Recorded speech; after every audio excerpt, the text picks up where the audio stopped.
무엇인지를 이해하는 데 있어서 굉장히 중요한 말씀이에요.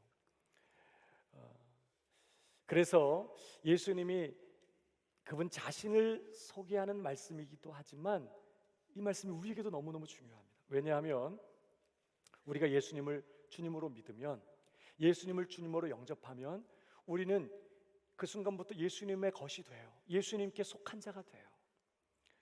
예수님과 연합한 자가 되는 것입니다. 예수님은 내 안에, 나는 예수님 안에 있는 존재가 돼요. 완전하게 예수님과 하나가 되는 것입니다. 그렇다고 해서 그걸 오해하지 마십시오. 그렇다고 내가 예수님과 하나가 되었다고 해서 내가 예수가 된다든지 혹은 예수님의 그 신성을 내가 갖게 된다든지 그런 말은 아니에요. 남자와 여자가 부모를 떠나서 둘이 한 몸을 이루죠. 결혼하면. 그런다고 해서 남자가 여자가 되는 건 아니에요. 여전히 남자는 남자고 여자는 여자지만 둘이 합하여 한 몸을 이루는 것처럼, 자, 그렇게 되면 이제 모든 소유를 공유하게 되고 둘이 같은 운명 공동체가 돼요. 그런 것처럼 내가 예수님과 연합한 자가 되면, 내가 예수님 안에 있는 존재가 되고 그와 완전하게 하나가 되면 말입니다, 이제 내 모든 것이, 내 전부가 예수님의 것이 돼요. 내 연약함, 내 실수, 내 죄, 내 허물, 내 못난 거, 내 실패, 내 생명, 내 소유, 내 전부가 이제 내 것이 아니라 그분의 것이에요. 동시에 예수님의 전부가 내 것이 돼요. 예수님의 죽으심 이제 나의 죽음이 돼요. 예수님의 부활이 이제 나의 부활이 돼요. 예수님의 순종이 이제 나의 순종이 돼요. 예수님의 그 흠없고 완전한 의가 이제 나의 의가 됩니다. 예수님의 생명이 이제 내 생명이 돼요. 그래서 우리가 예수님 믿으면, 예수님과 연합한 자가 되면 영원한 생명을 내가 소유하게 되는 거예요. 하나님의 아들의 권세, 그 예수님의 아들의 권세도 이제 내 것이 돼서 내가 주님을 영접하게 되면 하나님의 아들의 권세를 갖게 되는 거예요. 예수님의 영광도 이제 내가 받아 누릴 영광이 됐어요. 예수님, 그가 하나님의 아들로서 받으실 그 기업 이제 내 것이 됐어요. 예수님의 전부가 예수님 안에 있게 되면 내 것이 되는 어마어마한 역사가 일어나는 거예요. 내가 예수님 안에 있으면요, 하나님은 나를 예수님과 함께 죽은 자로 여기세요. 주님과 연합하여 하나가 됐기 때문에 내가 예수님 안에 있으면 하나님은 예수님께서 행하신 모든 일을 내가 행한 것으로 간주하세요. 내가 예수님 안에 있게 되면 하나님은 예수님에게 일어난 모든 일이 내게 일어난 일로 그렇게 여기신다고요. 그러니까 여러분, 우리 신자들의 정체성과 운명은 이제 철저하게 누구에 의해서 결정될까요? 예수님에 의해서 결정되는 거예요.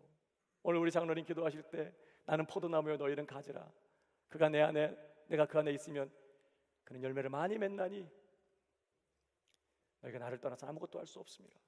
여러분, 가지의 정체는, 가지의 정체성은 나무에 의해서 결정되는 거예요.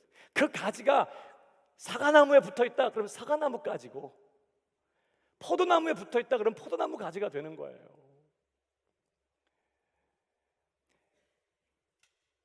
우리 신자의 정체성, 철저하게 그 정체성과 운명이 예수님에 의해서 이제 결정이 돼요.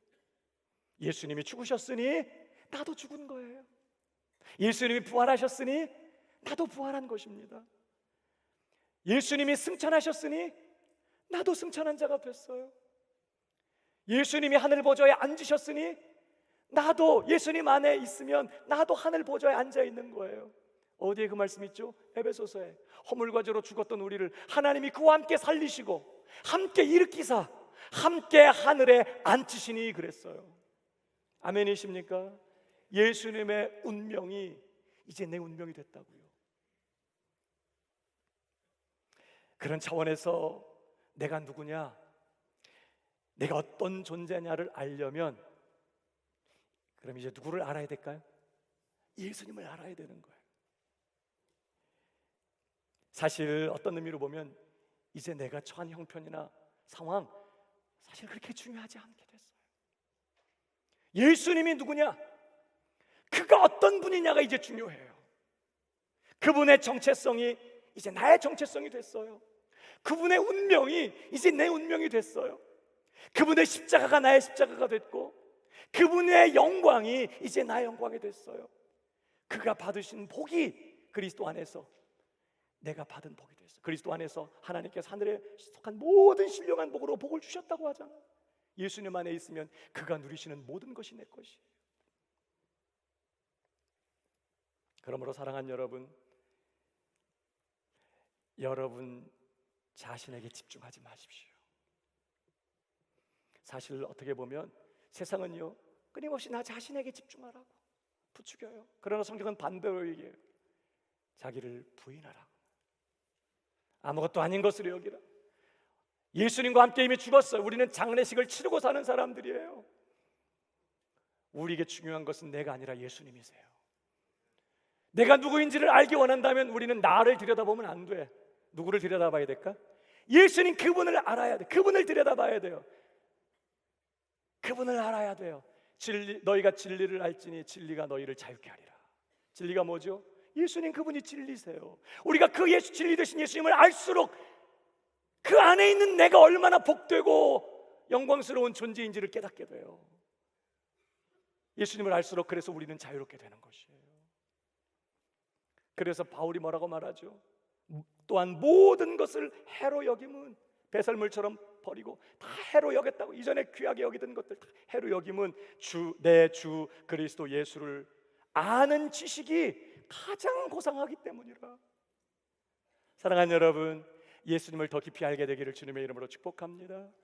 우리는 예수님 알아야 돼요. 그분의 운명이 내 운명이 됐기 때문이에요. 그런 차원에서 오늘 예수님이 자기를 소개하는 이 내용이 우리에게도 그래서 중요하다, 이 말씀이에요. 이제 예수님 따로 나 따로가 아니에요. 이건 예수님에게만 속한 얘기가 아니에요. 그래서 오늘 본문이 너무너무 우리에게도 중요한 거예요. 오늘 예수님 자신을 어떤 분으로 소개하고 있죠? 우선 21절을 보겠습니다. 다시 이르시되 내가 가리니 너희가 나를 찾다가 너희 죄 가운데서 죽겠고 내가 가는 곳에는 너희가 오지 못하리라. 내가 가리니, 예수님 어디로 가세요? 무슨 말씀이죠? 예수님이 이제 십자가에 죽으시고 부활 승천하셔서 다시 아버지께로 가신다는 것을 말하는 것입니다. 이전에 그분이 계시던 그곳으로, 아버지 집으로, 아버지께로 가신다는 거예요. 가리니 너희가 나를 찾다가 너희 죄 가운데서 죽겠고, 이 무슨 말일까요? 너희가 나를 찾을 것이다. 이 말은 예수님 죽으신 후에 유대인들이 회개하고 예수님을 찾으려고 한다는 뜻이 아니라 계속해서 예수님은 오셔서 메시아로서의 사역을 이루시고 아버지께로 가셨음에도 불구하고 계속해서 그들은 자기들이 원하는 메시아, 자기들이 기대하고 있는 메시아를 계속해서 기다리고 있을 거라는 거예요. 그들은 예수님이 구약이 예고하던 그 메시아인 걸 믿지 않아요. 그래서 계속해서 그들은 자기들이 기대하는 메시아를 기다리면서 찾다가 결국에는 죄의 문제를 해결받지 못하고 죽어서 영원한 멸망에 이르게 될 것이다 라는 무서운 경고의 말씀. 너희 죄 가운데서 죽겠고 내가 가는 곳에는 너희가 오지 못하리라. 예수님 어디로 가세요? 아버지께로 가세요. 그 아버지께 너희는 오지 못할 것이다, 이런 말씀입니다. 자, 그러자 유대인들이 뭐라고 대답하죠? 자, 22절입니다. 사실 대답이 아니라 자기들끼리 한 말인데요. 유대인들이 이르되 그가 말하기를 내가 가는 곳에는 너희가 오지 못하리라 하니 그가 자결하려는가 자살하려는가, 자기들끼리 그런 말을 했다는 거예요. 이게 무슨 말일까요? 유대인들은요, 자신들이 하나님의 선민이기 때문에 당연히 죽으면 천국 갈 거라고 여기고 있었어요. 그런데 지금 예수님이 내가 가는 곳에는 너희가 오지 못하리라 그랬으니까, 아니 자기들은 죽으면 천국 갈 건데 그러면 자기가 자살하고 지옥에 갈 거란 말인가? 그러면서 자기들끼리 서로 수군거리며 비웃었다는 그런 뜻이에요. 유대인들은 자살을 매우 꺼리는 죄로 여겨서 지옥에 가게 된다고 그렇게 생각하고 있었어요. 못 알아먹고 있는 거죠, 유대인들이 예수님의 말씀을. 자, 23절입니다. 예수께서 이르시되 너희는 아래에서 났고 나는 위에서 났으며 너희는 이 세상에 속하였고 나는 이 세상에 속하지 아니하였느니라. 예수님이 유대인들과 예수님 자신을 대비시키고 있는 말씀이에요. 너희는, 유대인들은 어디서 났어요? 아래에서 났어요. 어디에 속해 있어요? 이 세상에 속해 있어요. 죄 가운데 나서 지금 죄 아래에 있고 마귀에게, 악한 자에게 속해 있다, 그런 뜻이에요. 그러나 나는, 예수님은 어디에서 났어요? 위에서 났어요. 하나님께로부터 나셨다는 뜻이에요. 위에서 났으며 어디에 속했어요? 이 세상에 속하지 않았다. 그럼 어디에 속했다는 뜻이에요? 위에, 하늘에, 하나님께 속해 있다, 이런 말씀이십니다. 여러분, 그러면 아래에서 나서 이 세상에 속한 자들의 운명은 뭐죠? 그 다음 절 24절, 그러므로 내가 너희에게 말하기를 너희가 너희 죄 가운데서 죽으리라 하였노라. 죄 가운데서 태어나서 죄 가운데서 살다가 죄 가운데서 죽어 영원한 멸망의 자리로 들어가는 것이, 영원한 지옥에 들어가게 되는 것이 아래에서 나서 이 세상에 속하여 있는 자들의 영원한 운명이에요. 사실 이것이 예수님 외에, 위에서 오신, 그리고 하늘에 속하여 계신 그 예수님 외에 이 세상에 살고 있는 모든 인류에 처한 형편이고 운명이라는 것입니다. 오직 예수님만 위에서 나셨어요. 위로부터 오신 분이세요. 오직 예수님만 그래서 하늘에 속하신 분이세요. 그 예수님 외에 모든 인류는 죄 아래서, 죄 가운데 태어나서 죄 가운데 살다가 죄 가운데 죽어 영원한 멸망에 들어갈 수밖에 없는 것이지요. 오직 예수님만 위에서 나셨고 하늘에 속한 분이세요. 그런데 말입니다, 중요한 것은 우리가 그 예수님을 주님으로 믿어 그 예수님과 연합한 자가 되면 우리에게 어떤 일이 벌어지는 거죠? 지금까지 우리는 이 세상에서 났고 이 세상에 속한 자였어요. 죄 가운데 살다가 영원한 멸망에 들어갈 것이 우리의 운명이었어요. 그런데 우리가 하늘에서 나신 분, 위에서 나신 분, 아버지께로부터 나셔서 하늘에 속하신 그 예수님과 연합되는 순간, 그 예수님 안에 있는 존재가 되는 순간 우리는 어떤 존재가 돼요? 우리도 위에서 난 존재가 돼요. 우리도 하늘에 속한, 하나님께 속한 그런 존재가 돼요. 어떻게 아래에서 나서 이 세상에 속하여 영원한 멸망에 처하게 된 우리가 어떻게 위에서 난 존재가 되고 어떻게 하늘에 속한 자가 되어 예수님 때문에 가능하게 됐어요. 여러분, 요한복음 1장 12절을 보십시오. 영접하는 자 곧 그 이름을 믿는 자들에게는 하나님의 자녀가 되는 권세를 주셨으니 이는 그 하나님의 자녀들은, 이 말이에요, 혈통으로나 육정으로나 사람의 뜻으로 나지 아니하고 오직 누구로부터 난 자들이라고요? 하나님께로부터 난 자들이라. 영접하는 자, 곧 그 이름을 믿는 자들은 어떤 존재가 된다고요? 하나님께로부터 난 자들이 되는 거예요. 누구 때문에? 위로부터 나신, 아버지께로부터 나신 그 예수님과 연합한 자가 되기 때문에 나도 이제 예수님 안에서 위로부터, 하늘로부터, 하나님께로부터 난 자가 돼요. 그뿐입니까? 요한일서 5장 19절을 보십시오. 여러 곳이 있지만 한번 같이 읽어보겠습니다. 시작. 우리는 하나님께 속하고 온 세상은 악한 자 안에 처한 것. 온 세상은, 그리스도 바깥에 있는 온 세상은 악한 자 안에 처해 있다. 마귀에게 속해 있어요. 영원한 멸망이에요. 그러나 우리는 하나님께 속하였다. 누구 때문에? 하나님께 속하신 그 유일하신 예수님 때문에, 그 예수님과 연합한 자가 되었기 때문에, 그 예수님 안에 있는 자가 되었기 때문에 우리도 이제 하나님께 속한 자가 되었다는 거예요. 아멘이십니까? 따라하겠습니다. 신자는 하늘에 속한 자다. 예수님 때문에 말입니다. 그래서 예수님 안에 있는 신자는요, 하늘에 속한 자이기 때문에 더 이상 이 세상의 것으로 인하여 그 운명이 꺾이지 않는 존재가 됐어요. 이 세상 때문에 망하거나 이 세상 때문에 흔들리거나 이 세상이 망할 때 같이 망하고 이 세상이 흔들리는 것 때문에 같이 흔들리고, 그런 존재가 이제 더 이상 아니라는 거예요. 여러분, 로마서 8장을 보실까요? 38절에 내가 확신하노니 사망이나 생명이나 천사들이나 권세자들이나 현재일이나 장래일이나 능력이나 높음이나 깊음이나 다른 어떤 피조물이라도 우리를 우리 주 그리스도 예수 안에 있는 하나님의 사랑에서 끊을 수 없으리라. 이 말씀은 그리스도 안에 있는 우리에게 대한 하나님의 사랑이 영원하다, 그런 말씀도 되지만 가만 들여다보면요, 이게 무슨 말씀이에요?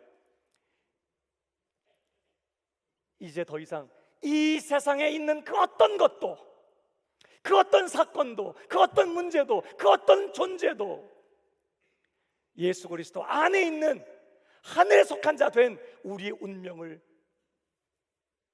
방해하거나 흔들거나 꺾을 수 없다는 것을 지금 말하는 것입니다. 하나님이 부도가 나야 내가 부도가 나는 거. 이제 예수님 안에 있는 우리의 운명이 꺾이지 않아요. 여러분, 로마서 8장 17절도 보십시오. 자녀이면 또한 상속자 곧 하나님의 상속자요 그리스도와 함께한 상속자니 우리가 그와 함께 영광을 받기 위하여 고난도 함께 받아야 할 것이니라. 예수님이 받으실 그 영광도 이제 예수님 안에 있는 내가 받게 될 영광이 되어버렸거든요. 문제는 뭐예요? 그 영광은 예수님이 받으실 영광인데 우리가 아직 예수님 수준이 아니야. 그래서 하나님이 그 영광 받아 누리게 하기 위해서, 그 영광이 우리의 것이니까 그 영광에 걸맞는 자로 우리를 다듬어 내세요. 훈련시키시고 완성시켜 내세요. 누구만큼? 예수님만큼 되게 하려고. 왜? 그 영광이 우리의 영광이기 때문에. 그래서 하나님 우리의 삶에 고난을 허락하신다는 거예요. 그러면서 그 다음 절 읽어보십시다. 18절 시작. 현재 고난은 장차 우리에게 나타날 영광과 비교할 수 없도다. 무슨 말씀입니까? 지금 내 인생을 통째로 집어삼키려고 달려드는 그 고난조차도 예수 그리스도 안에 있는 내 운명을, 하늘에 속한 자 된 내 운명을 꺾을 수 없다는 말이에요. 오히려 그 고난, 하나님께서 작정하신 그 영광스러운 존재로 나를 다듬어내시는 도구가 될 뿐, 내 삶에 당하는 실패, 아픔, 좌절, 그 어떤 고통, 고난도 우리 운명을 가로막지 못해, 꺾지 못해. 그 고난이 우리를 집어삼키고 우리를 망하게 하는 일 이제 더 이상 없다는 거예요. 결코 그 어떤 것도 하늘에 속한 예수 그리스도 안에 있는, 그래서 하늘에 속한 자 된 우리의 운명을 꺾지 못해요. 한 번 더 따라하겠습니다. 신자는 하늘에 속한 자다. 그러므로 사랑하는 여러분, 이제 우리는 어떻게 살아야 되죠? 비록 우리는 오늘도 이 세상에 발을 디디고 살고 있지만 우리는 더 이상 이 세상에 속한 자들이 아니에요. 하늘에 속한 자예요. 그러므로 하늘에 속한 자답게 오늘을 살아가야 하는 것이에요. 이 세상의 것 때문에 울고 웃고 하는 인생이 아니라, 이 세상의 것으로 휘둘리는 인생이 아니라, 이 세상의 것 때문에 기뻐하고 슬퍼하고 할 인생이 아니라, 마치 바다 한복판에서 그 물에 빠지지 않고 그 물 위에 그 물을 밟고 서신 예수님처럼 우리도 이제 그 예수님 바라보며 우리도 물에 빠지지 않고 세상에 빠져들지 아니하고 오히려 그 물 위를 밟고 서서 그 물 위를 걷는 그런 인생으로 부름받았다는 거 기억하고, 사랑하는 여러분, 하늘에 속한 자답게 당당하게 이 세상을 살아가는 우리 새손의 가족들 되기를 주님의 이름으로 축복합니다. 어떻게 사는 게 하늘에 속한 자처럼 사는 거죠? 사실 예수님 오시기 전까지 아무도 하늘에 속한 자답게 산 적이 없어요. 딱 한 분, 예수님이, 하늘에 속하신 예수님이 이 땅에 오셔서 하늘에 속한 자가 어떻게 사는지를 보여주신 거예요. 그러니까 하늘에 속한 자답게 사는 하나의 답은 뭐예요? 오직 예수님이세요. 철저하게 예수님을 본받아 사는 거예요. 예수님처럼 말하고, 예수님처럼 생각하고, 예수님처럼 행동하고, 예수님처럼 기도하고, 예수님처럼 예배하고, 예수님처럼 사랑하고, 예수님처럼 용서하고, 예수님처럼 십자가 지고 온전히 예수님을 닮아 사는 것이지요. 여러분, 그렇다고 해서 예수님은 어디 저 멀리 계시고 나는 여기 있으면서 예수님을 닮아가려고 애쓰는 그런 거라고 생각하지 마세요. 사실은 예수님 어디 계세요? 그분은 이제 내 안에, 성령을 통해 내 안에 계세요. 나는 그분 안에 있고,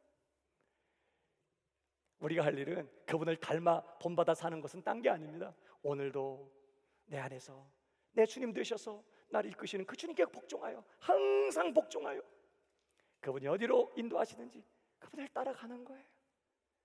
그게 하늘에 속한 자답게 사는 것입니다. 그리스도를 본받아, 그리스도를 따라서. 교회 이름을 잘 져야 돼. 예수 따라가는 새순교회 이렇게 졌으면 좋겠어요. 늘 우리는 예수님을 따라. 사랑하는 여러분, 예수님 때문에 우리의 소속이 바뀐 줄 믿으시기 바랍니다. 우리는 영원히 하늘에 속한 자가 됐어요. 이 세상 것에 연연하지 말고 이 세상 한복판에서 하늘에 속한 자답게 그리스도를 본받아 당당하고 꿋꿋하게 그렇게 그리스도를 따라가는 우리 새손의 가족들이 다 되기를 주님의 이름으로 축복합니다. 두 번째로, 여러분, 예수님 자신을 어떻게 소개하고 계십니까? 위에서 오셨다가 이제 다시 위로, 하늘로, 아버지께로 가시는 분이라고 소개해요. 오늘 다시 21절을 보십시오. 다시 이르시되 내가 가리니 너희가 나를 찾다가 너희 죄 가운데서 죽겠고 내가 가는 곳에는 너희가 오지 못하리라.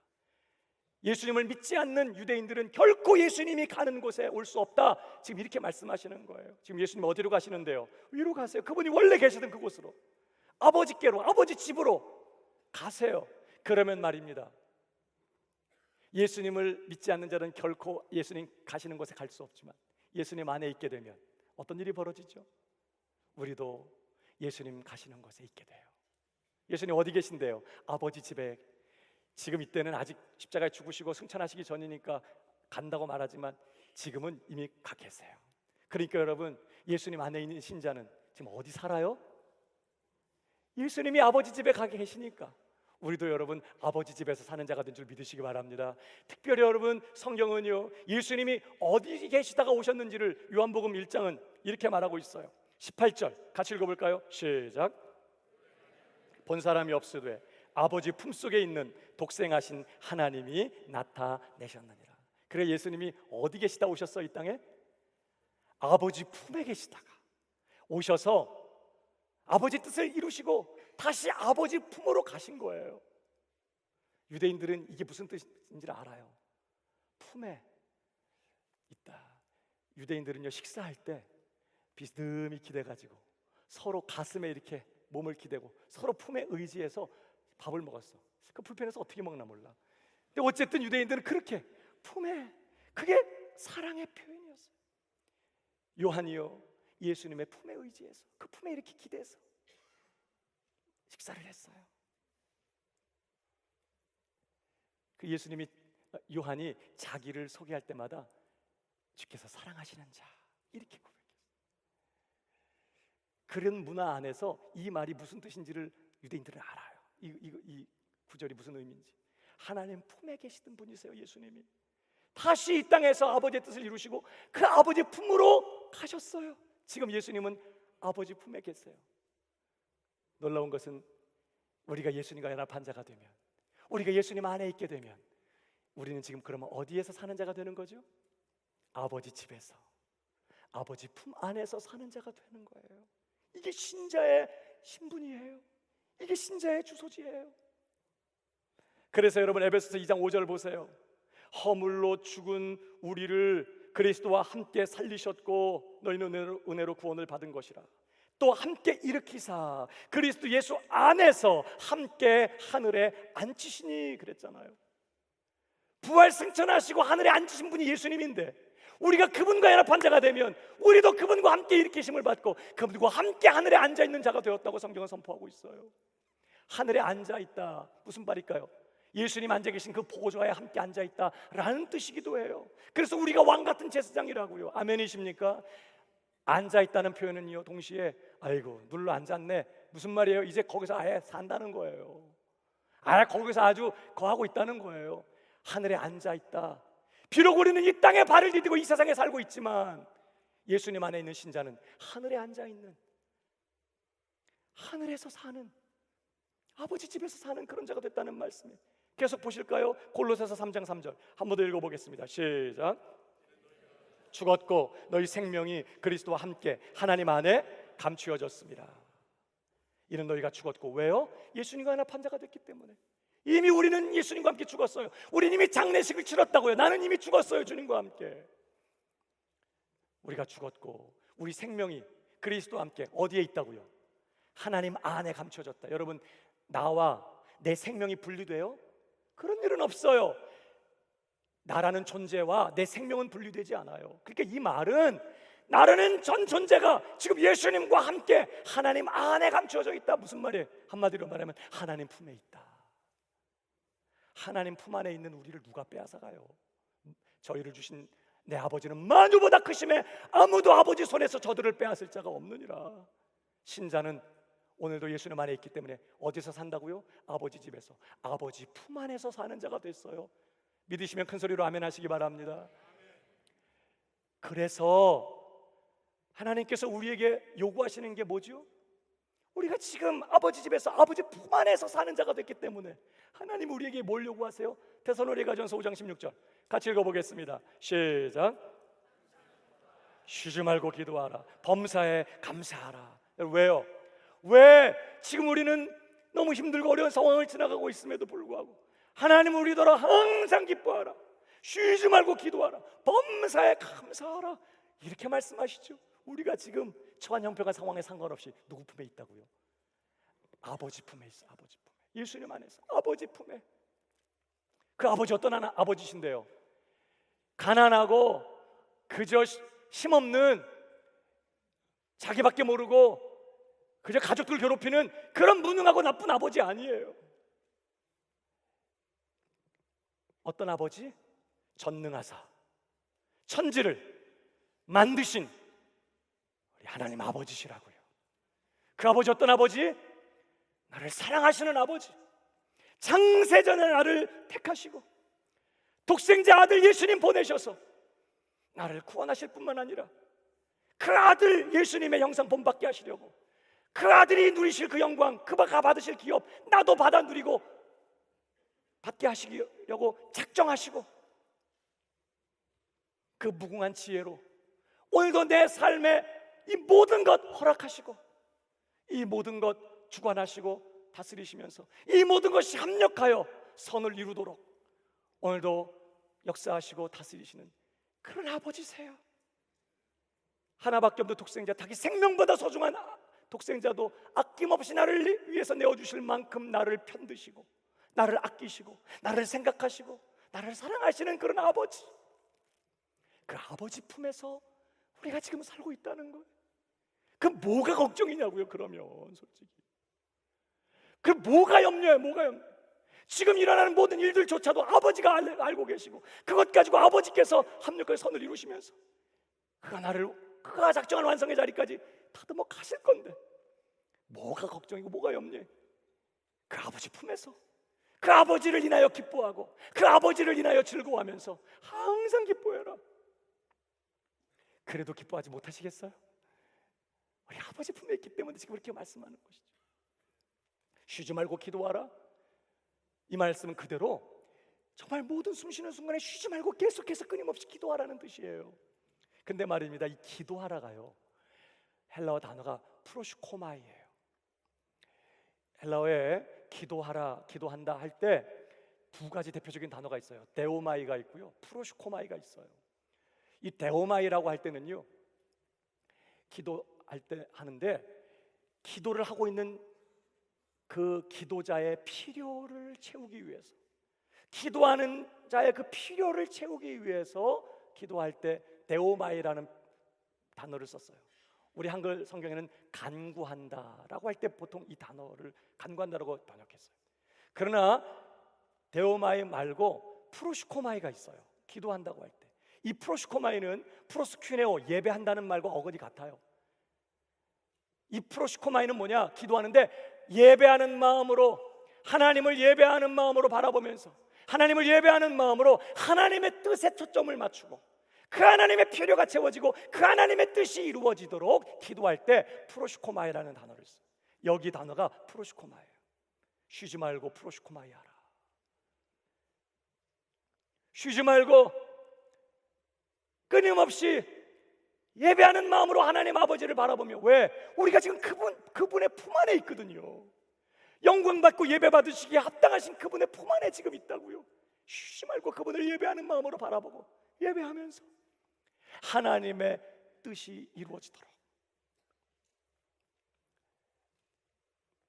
쉬지 말고 기도하라, 그런 뜻이에요. 왜 이렇게 말할까요?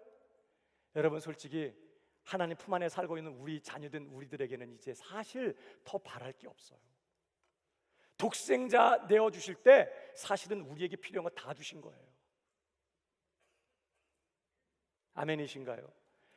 정말 신자로서 필요한 구원과 이 땅에서 신자로서 넉넉히 살아가야 하신 모든 것이 예수님 안에 다 있어요. 그 예수님을 통째로 완전 종합 선물 세트로 패키지로 해가지고 완전 독생자 아낌없이 우리를 사랑하셔 주셨다고 하잖아요. 그러니까 예수님 주셨으면 사실 다 주신 거고요. 예수님을 받았으면 다 받은 거 사실은. 예수님이면 충분해요. 아직도 세상적으로 더 바랄 것이 있다면 아직도 내가 지금 받은 게 뭔지를 잘 몰라서 그러는 거예요. 사실 우리는 정말 예수님이면 충분하고요. 솔직히 우리가 바랄 게 이제 더 이상 없어. 우리가 구하고 바랄 것 하나, 뭘까? 아버지 잘 되는 거예요. 생각해봐요. 그 아버지 어떤 아버지, 날 그렇게 사랑하시고 나를 그렇게 아끼시고 위하시고 생각하시고 편드시고 당신의 전부 다 이제 네 거다 내어주시는 그런 아버지세요. 내가 잘 되는 길은 이제 하나밖에 없어. 그분 부도 안 나면 돼. 그분 잘 되는 거예요. 그분이 영광스러워지고 그분의 나라가 확장되고 그분의 뜻이 이루어지는 게 내가 잘 되는 거야. 그래서 예수님이 우리더러 뭐라고 기도하라고 가르치셨어요? 하늘에 계신 우리 아버지, 그래놓고 뭘? 이름이 거룩히 여김을 받으세요. 아버지 나라 임하기를 원합니다. 온 세상 나라가 온통 아버지 나라 되기를 원합니다. 아버지 뜻만 이루어지기 원합니다. 사랑하는 여러분, 그게 우리가 할 기도인 줄 믿으시기 바랍니다. 왜? 우리가 지금 아버지 품에 사는 자거든요. 아버지 잘 되시다라고 기도하는 게 이제 우리가 할 일인 거예요. 범사에 감사하라. 이건 또 무슨 뜻이에요? 우리가 지금 아버지 품에 있는데 그 아버지 선하신 분이세요. 그 아버지 우리를 누구보다도 사랑하시는 분이세요. 독생자도 아낌없이 내주실 만큼 우리를 사랑하시고 편드시고 위하세요. 그 하나님 절대 실수 없으신 분이, 그분이 작정하신 일 절대 실패하는 분이, 일이 없으신 그런 분이세요. 그 하나님이 우리를 그 아들의 형상 본받게 하려고 작정하셨어요. 하나님의 나라의 그 영광에 걸맞는 자로 다듬어 내시려고 하나님이 작정하시고 내 인생을 붙드셨어요. 그 하나님이 작정하신 일 절대 실수 없이 실패 없이 이루어내고야 마실 것입니다. 그 하나님이 그 작정하심을 이루려고 오늘도 내 삶에 이 모든 것 허락하고 계신다고요. 지금 당장에는 내가 이해할 수 없고 당장에는 정말 억울하고 답답하고 고통스럽고 세상 다 잃어버린 것 같은 절망 한가운데 빠져드는 것 같은 그런 일이 일어나도 그 배후에 누가 계신다고요? 우리 아버지가 그 품에 나를 안으시고 그 아들의 영광만큼 나를 다듬어내시려고 이 모든 것 허락하시고 반드시 합력하여 선을 이루어내고야 마실 거예요. 그러니까 아무리 이해할 수 없는 답답한 고난의 한복판에 있어도 감사할 밖에 없는 거예요. 사실 따지고 보면 믿음의 눈으로 보면 감사할 것밖에 없어요. 범사의 모든 상황 속에서, 모든 형편 속에서 그 아버지를 인하여, 그 하나님을 인하여 감사하라. 왜? 우리가 예수님 안에서 이제 아버지 집에서 살아요. 아버지 품 안에서 살아요. 오늘도 내가 아버지 부르면, 그리고 무릎을 꿇으면 바로 거기가 아버지 보좌예요. 아버지 품이에요. 뭐 아버지 저 멀리 계시고 뭐 나 여기 있고 그래서 막 카톡 보내면 일자가 일주일 지나도 안 없어지는 분들이 있어. 형님 잘 지내시죠? 일주일 있다가 그래 잘 지낸다. 이렇게 소통이 되면 어떻게 하겠냐고. 안에 있으면요, 우리가 아버지 부르면 바로 일자 주어진다니까. 왜? 내가 여기 때로는 내 믿음이 연약해서 마치 아버지가 안 계신 것처럼 느껴지는 상황 속에서도 결코 아버지는 우리를 떠나죠. 우리는 아버지 품 안에 살아요. 내가 이제 예수님 안에서 누구 아들인지, 내가 오늘 누구 품 안에 있는 존재가 됐는지 기억하고 이 험한 세상 한복판에서 하나님의 아들답게 어깨 펴고 당당하고 꿋꿋하게 항상 기뻐하며 그 아버지로 인하여 말입니다. 쉬지 말고 기도하면서 범사에 감사하면서 힘있게 믿음의 길을 가는 우리 새순의 모든 가족들 다 되기를 주님의 이름으로 축복합니다. 세 번째, 오늘 예수님은 예수님 자신을 어떤 분으로 소개하고 있죠? 들은 것을 증언하신 분이시라고 말씀합니다. 25절을 보십시오. 그들이 말하되 네가 누구냐? 예수께서 이르시되 나는 처음부터 너희에게 말하여 온 자니라. 예수님이 어떤 분이라고요? 처음부터 말하여 온 자니라. 예수님은 말씀하시는 분이었어요. 근데 예수님은 자기 마음대로 말씀하는 분은 아니었어요. 어떤 말씀을 하셨죠? 26절. 내가 너희에게 대하여 말하고 판단할 것이 많으나 내가 사실 할 말이 많다, 이런 뜻이죠. 너희들한테 진짜 내가 할 말 많다. 그러나 나를 보내신 이가 참되시면 내가 그에게 들은 그것을 세상에 말하노라. 예수님은 자기가 하고 싶은 말 한 게 아니라 누구 말씀을 하셨어요? 예수님을 보내신 그분께 들은 말, 아버지께 들은 그 말씀을 세상에 전하신 그런 분이었다는 거예요. 계속 보십시오. 27절. 그들은 아버지를 가리켜 말씀하신 줄을 깨닫지 못하더라. 이에 예수께서 이르시되 너희가 인자를 든 후에 십자가 못 박히신 후에 내가 그인 줄을 알고 또 내가 스스로 아무것도 하지 아니하고 오직 아버지께서 가르치신 대로 이런 것을 말하는 줄도 알리라. 예수님은 오직 뭐만 말씀하셨어요? 아버지께서 말씀하신 것. 그래서 아버지께로부터 들은 것, 그것만 세상에 말씀하시고 그것만 세상에 전하셨어요. 그래서 예수님 가시는 곳마다 그 말씀을 전하셨고 가르치셨고 그 말씀 때문에 핍박받으셨고 그 말씀 때문에 오해를 당하셨고 그 말씀 때문에 미움을 받으셨고 결국은 십자가 못 박혀 죽임당하셨어요. 이게 예수님의 사명이었어요. 아버지께 들은 그 말씀, 나를 보내신 그분에게 들은 그 말씀을 세상에 전하는 이것이 예수님의 사명이었어요. 중요한 것은 우리가 예수님과 연합한 자가 되면, 그래서 예수님 안에 있게 되고 예수님의 모든 것이 내 것이 되면 이 예수님의 사명도 이제 내 것이 돼요.